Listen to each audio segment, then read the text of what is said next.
প্রিয় দর্শক, আসসালামু আলাইকুম। দর্শক, আপনাদের প্রীতি ও শুভেচ্ছা জানিয়ে শুরু করছি আমাদের আজকের প্রতিবেদন। তো দর্শক, আজকে আমরা এক অসহায় মেয়ের গল্প তুলে ধরব, যার নাম হচ্ছে পূর্ণিমা। পূর্ণিমার বিয়ে শাদী হয়নি। পূর্ণিমা ইউটিউবে এসেছে বিয়ে শাদীর জন্য। পূর্ণিমা চাচ্ছে ভালো একটা জীবনসঙ্গী। পূর্ণিমা যাকে বিয়ে করবে তার পাশে সারা জীবন থাকতে চায়। পূর্ণিমার এখনও বিয়ে শাদী হয়নি। তো পূর্ণিমা ভালো একটা মানুষ চাচ্ছে, যে মানুষটি সারা জীবন তার পাশে থাকবে। পূর্ণিমার জীবনে অনেক কষ্ট। পূর্ণিমার ভালো একটা মানুষ পেলে তার কষ্টের হয়তো দূর করতে চায়, এমন একটা মানুষ চায় পাশে। সে মানুষটি বয়স যেমনই হোক, বিবাহিত হোক, সমস্যা নেই।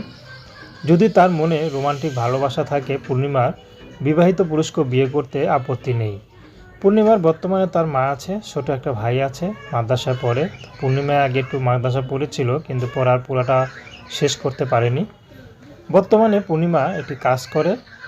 তো সে কাজটি পূর্ণিমা আমাকে বলেনি, বলছে যে দিবে তাকেই বলবে।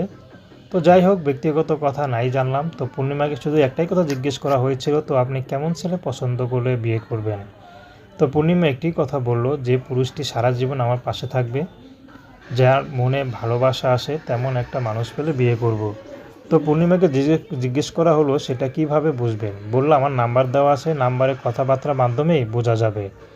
তার বয়স বেশি হোক, তাতে কোনো আপত্তি নেই। তো প্রেম, ভালোবাসা, সাহায্য, সহযোগিতা, বিয়ে শাদী করা একান্ত আপনাদের ব্যক্তিগত ব্যাপার। আসসালামু আলাইকুম।